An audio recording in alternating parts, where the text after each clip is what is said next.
자, 일단 국민의힘은요, 연일 이재명 대표의 이 사법 리스크, 재판 리스크에 대해서 집중적으로 공격을 하고 있죠. 이 대표의 위증교사 의혹과 관련해서도 국민의힘에서 녹취 파일을 아예 공개하는 일도 있었습니다. 자, 오늘은요, 국민의힘이 대법원까지 찾아갔습니다. 이재명 대표에 대한 신속한 재판을 촉구했습니다. 허위 선동을 하여 재판에 영향을 미치려고 했습니다.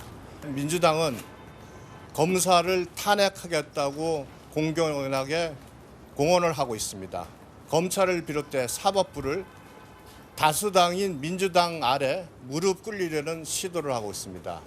현재 이재명 대표는 4개 재판을 받고 있습니다. 이제 사법부가 원칙으로 돌아가야만 합니다.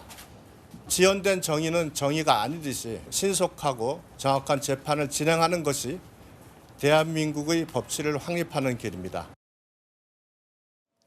자, 대북 송금 사건에 이재명 대표가 불구속 기소가 되면서 사법 리스크가 다시 불타오르고 있습니다. 민주당은 현직 검사 4명에 대한 탄핵을 추진한다고 발표했는데요. 현직 검사 4명을 탄핵하겠다는 명분과 이유가 뭔가요? 지금 4명이 다 다른데요. 이화영 진술 회유 의혹, 한명숙 관련 허위 진술 강요 의혹 이렇게 다양하게 있습니다. 근데 걱정되는 건 지난 국회에서도 이미 3명에 대해서는 탄핵을 진행한 적이 있죠. 네. 1명은 기각이 되고 2명은 변론이 나지 않았습니다.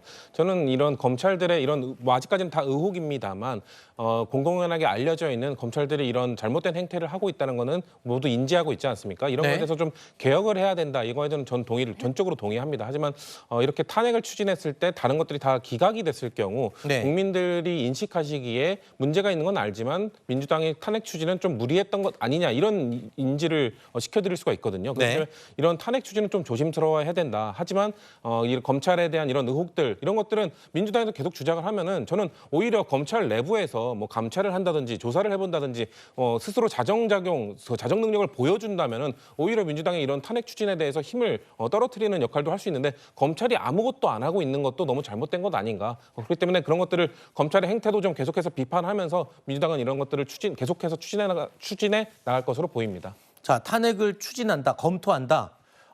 근데 그 탄핵 추진 얘기, 검사 탄핵 얘기를 할 때마다 사실 정치적인 목적을 가지고 하는 게 아니냐는 비판이 계속 나오고 있는데 그럼에도 불구하고 이번에 또 검사 탄핵을 얘기하는 거는 왜 그런 겁니까? 맞습니다. 지금 사실 이번에 이게 정치적 목적을 갖고 있다고 보여주는 이유가 아까 4명의 탄핵 중에 다 사유가 다르지 않았습니까? 그렇죠. 근데 이화영 전 부지사의 그 검찰, 네. 그 검사에 대한 탄핵이 뭔가 지금 재판이 끝난 이후에 바로 탄핵으로 이어지기 때문에 이런 기소와 이런 재판 결과에 따라서 불만을 가지기 때문에 탄핵하는 것 아니냐 이런 의혹을 살 수 있거든요. 근데 민주당 입장에서는 아직 명명백백히 밝혀지진 않은 내용이지만 이화영 전 부지사가 분명 재판 과정에서 검찰의 회유가 있었기 때문에 그걸 주장을 했었고 그거에 대한 신빙성이 있건 없건 민주당에서는 그게 신빙성이 없다는 것을 검찰에서 자체 조사를 하든 뭐든 밝혀내야 되는 것 아니냐라는 주장을 하지 않았습니까? 그것을 진행하지 않았기 때문에 이런 정치적인 목적이 아니냐는 의혹을 받으면서도 이런 걸 추진할 수밖에 없는 상황이다. 전 개인적으로 아쉬운 부분이 있지만 민주당 입장에서는 이화영 전 부지사 그런 주장을 한 상황에서 하지 않을 수는 없지 않았을까 그런 생각도 해봅니다. 자, 대북 송금과 관련해서 송금 사건 의혹과 관련해서 이재명 대표의 재판에서 가장 쟁점이 될 부분이 이재명 대표가 보고를 받았느냐, 전화 통화를 했느냐, 이걸 알고 있었느냐, 요 여부가 가장 중요한 쟁점이 될 예정이죠. 그런데 박지원 의원이요, 어제 한 라디오 방송에 출연해서 이런 내용과 관련한 발언을 하나 했습니다. 바로 쌍방울 김성태 전 회장을 안다라면서 이런 말을 했습니다. 김성태 회장을 제가 알아요. 아세요? 이재명 대표를 한번 만나봤냐? 한 번도 안 만나봤던 거예요. 술 먹으면서 전화 통화했다. 그런데 이재명 대표한테 물었어요. 한 번도 보지 않았다. 전화 통화 술 먹으면서 전화했다 하더라. 정치인들은 그 술 먹으면서 전화가 많이 옵니다. 기억 잘 못해요. 그런데 잘 못하겠대요. 그런데 어떻게 됐든 그 술 먹으면서 2번 통화한 것을 증거로 채택했다고 하면 이것은 무리한 증거 채택 아니냐. 100억이 넘는 돈을 어떤 기업인이 보지도 않고 대납하겠느냐.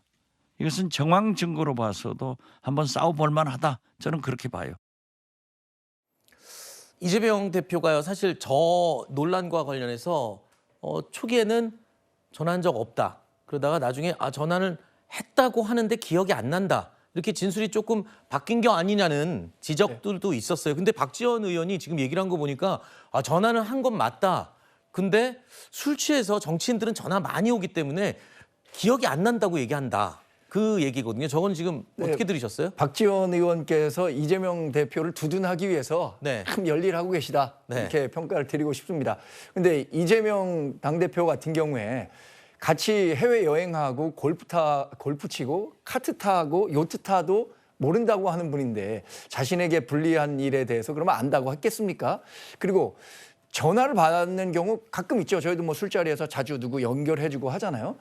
굉장히 중요한 사안에 대해서는 기억 안 할래야 안 할 수가 없습니다. 네. 그게 뭐 아주 일상적인 일이라면 제가 그거 기억 못 하겠는데요 라는 합리적인 말씀도 가능하겠지만 그렇게 중요한 사안 또 자신이 중점적으로 추진하고 있는 사안에 대해서 협조를 하겠다고 한 사람과의 통화를 어떻게 모른다고 할 수 있겠습니까? 알겠습니다. 이거는 또 쟁점이 되는 부분이기 때문에 반론을 또 반드시 들어야만 하겠습니다. 네.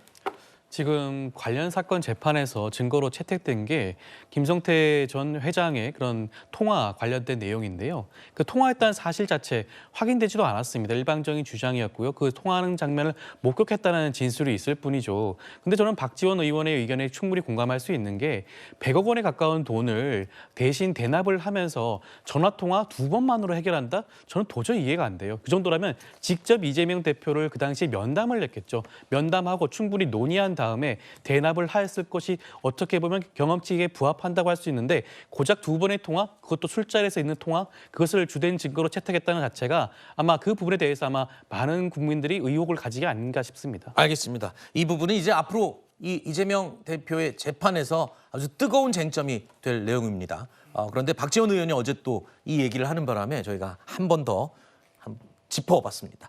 정치 얘기는 여기서 마무리하도록 하고요. 조윤선 변호사님은 잠깐 남아서 더 도와주십시오. 세 분과는 인사하겠습니다. 고맙습니다.